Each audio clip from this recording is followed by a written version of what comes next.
YouTube channel. I'm Melissa from momandhustle.com, and today's video we are talking about Christmas.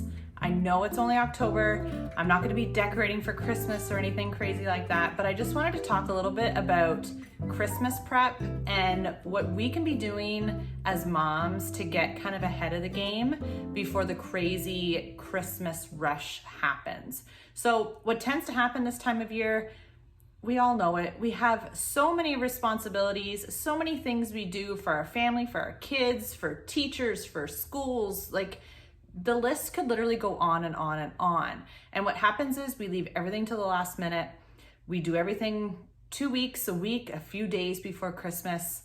And that's when the overwhelm sets in. I'm convinced that's why a lot of people don't necessarily enjoy the holidays and why they refer to it as stressful and overwhelming and chaotic. It's because we don't plan ahead.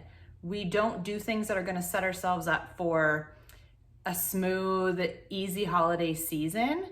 We just don't do it. So I'm going to share a few tips that I use daily, weekly, for any holiday, things that I do to get myself prepared for Christmas so that when the holidays come, I'm not just like, oh my gosh, this sucks, I don't want to do it, and just kind of shut down because I have nothing ready to go.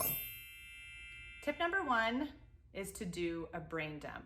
I don't know if you're familiar with the term, but it's something that I do daily, weekly. I do it all the time, but really it's super simple. You sit down with a sheet of paper and a pen and just brain dump everything that comes to your mind. So sit down, know that you're focusing on the upcoming holiday season, and write everything down. It doesn't have to be in order. It doesn't have to be pretty. Just write down whatever comes to your mind. So it could be, oh, the Santa Claus parade that's coming up in December, or teacher gifts, or baked cookies, food drive, Santa pictures, like whatever it is, just write everything down. Get it out of your head and onto paper.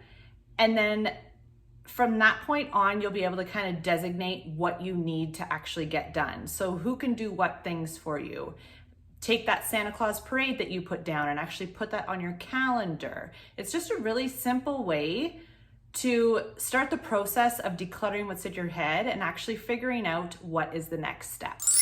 Tip number 2 is make a list of who you have to buy for. So I'm just gonna show you my example here. I have it in my planner. I have Christmas planning list, and then I have just like a general ideas list too. I also have one on my phone so that if I'm out and about and I see something that I think, oh, that would suit whoever, I'll either take a picture or I'll just make a note in my phone about it. So in here, I have my kids, I have, who else do I have? I have my husband, I have teachers, anybody that I have to buy for, I have written down in this list. And then as I buy things, I write down who I've bought for, what I've bought for them, and I even write the price beside it just so I know that I can stay in budget. But yeah, it's just to kind of get an idea, because a lot of times we're thinking of all these gifts we need to buy for people. We get really stressed and overwhelmed as to how we're gonna do it, who we're forgetting of, but get back to the basics. Start with a list. Write everything out, whether you get something for the mail lady. I'm not saying you have to get something for the mail lady, but if you do that, write out that you're gonna need to purchase something for her. It could be a super simple gift for somebody that you get. It could be a gift exchange. It could be all the gifts for your kids. It could be stocking stuff or ideas.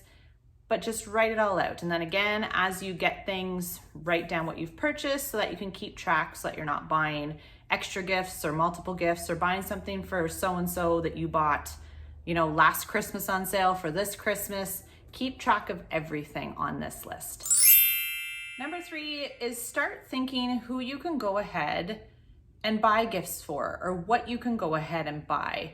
Whether you start now, whether you've started in the summer, the spring, I usually tend to start in the spring/summer, just getting little things here and there.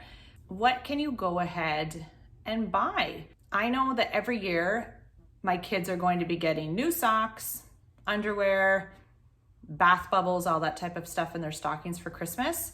So starting in the summer, I'll go ahead and start buying those things on my grocery order. I'll add one thing every week to the grocery order, and then that way I'm not spending all this money all at once, and I'm getting little things here and there. And then I'll have a spot in our closet where I put everything, And it's just a really convenient way for me to get things done without feeling the pressure of trying to do too many things all at once. If I see pumpkin pie filling or whatever on sale, I'll go ahead and start purchasing that. If I see a nice cut of, I don't know, meat or something that my husband wants to do for Christmas, we'll go ahead and buy that. We'll go ahead and start buying little things here and there so that it's not just a big, huge expense and a bunch of things all at once. Tip number 4 is to look ahead at your calendar. Oh my gosh, this fly. Tip number 4 is to look ahead at your calendar. Lay out your planner, lay out your family calendar, whatever you use, and look ahead to November and December.